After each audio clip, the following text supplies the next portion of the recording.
कांग्रेस सरकार यानी भ्रष्टाचार, अन्याचार और अत्याचार की सरकार, यह सब शब्द कांग्रेस से जुड़े हैं। जहां जहां कांग्रेस की सरकार रहेगी वहां भ्रष्टाचार, अत्याचार व अन्याय रहेगा।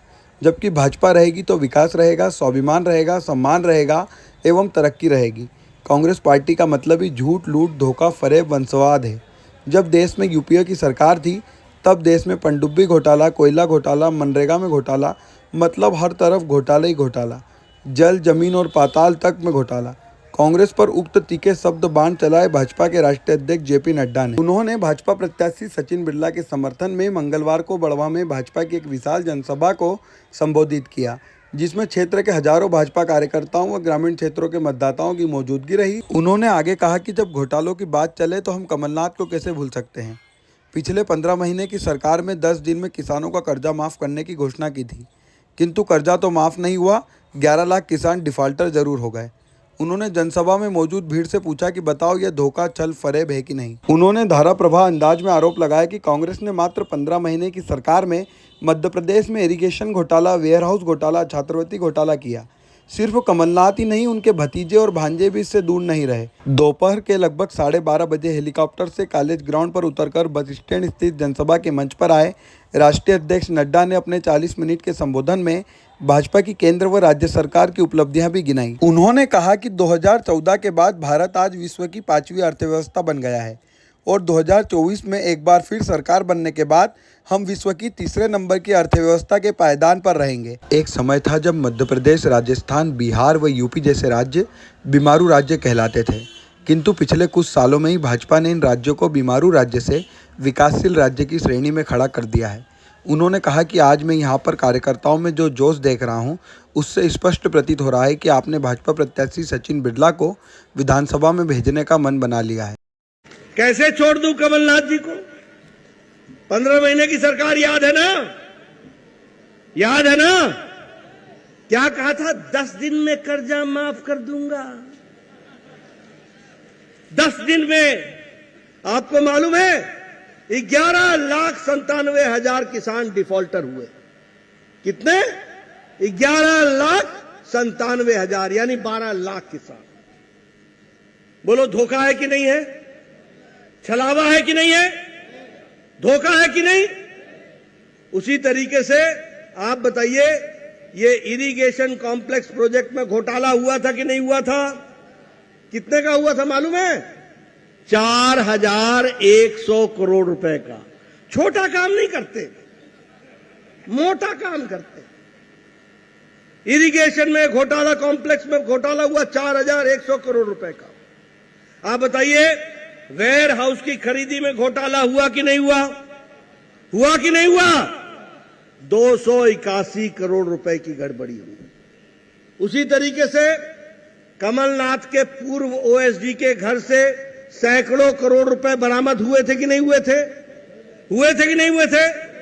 अब एक बात बताओ, काजल की कोठरी में रहोगे तो कालिक तो लागे ही लागे।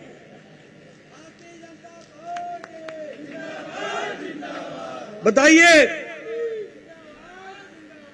सिंचाई परियोजना में घोटाला हुआ था कि नहीं हुआ था? कितने का हुआ था? 877 करोड़ रुपए। ये सिर्फ मैं 15 महीने का किस्सा सुना रहा हूं। ये जो गलती से आपने बटन गलत दबाया था ना, 15 महीने गलती से, ये 15 महीने का सुना रहा हूं आपको किस्सा। पुराना किस्सा नहीं लाया है इनका, दिल्ली का किस्सा नहीं लाया हूं मैं, मध्य प्रदेश के 15 महीने का किस्सा सुना रहा हूं। आप बताइए कि छात्रवृत्ति घोटाला हुआ था कि नहीं हुआ था? आप बताइए, रेत माफिया ने, अफसरों ने बोली लगाई थी कि नहीं लगाई थी? आप बताइए कि विकास के काम को रोकने के लिए 1,350 रुपए की, 350 करोड़ रुपए की टैक्स की चोरी हुई कि नहीं हुई? आपको मालूम है इसमें कौन इन्वॉल्व था? छापेमारी में किसके हुए?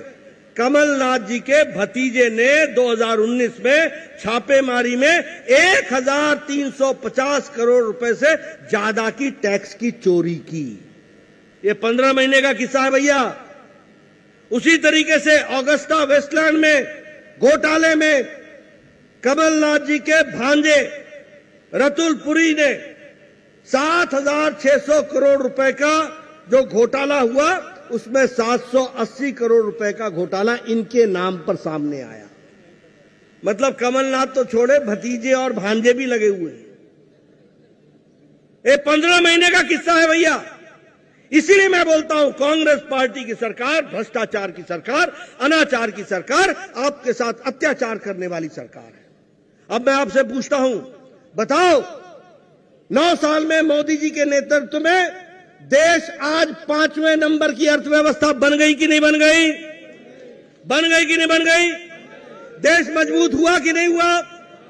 और अब मैं आपको बताता हूं, 2024 में आप फिर मोदी जी को प्रधानमंत्री बनाओगे और 2027 में भारत तीसरे नंबर की अर्थव्यवस्था बन जाएगी, तीसरे नंबर की अर्थव्यवस्था। अभी अभी हमारे सांसद महोदय आपके सामने बता रहे थे प्रधानमंत्री गरीब कल्याण अन्न योजना के बारे में। आज 80 करोड़ की जनता को 5 किलो गेहूं या 5 किलो चावल और 1 किलो दाल 80 करोड़ की जनता को दिया जा रहा है। और मध्य प्रदेश में 5 करोड़ 10 लाख लोगों को हर महीने दिया जा रहा है। यह भी आपको ध्यान में रखना चाहिए। और इसी तरीके से प्रधानमंत्री आवास योजना में जहां 4 करोड़ घर बने हैं, वहीं 47 लाख घर यहां बने हैं। और आपके यहां खरगोन में 1,23,000 घर बने हैं। यह भी आपको याद रखना चाहिए।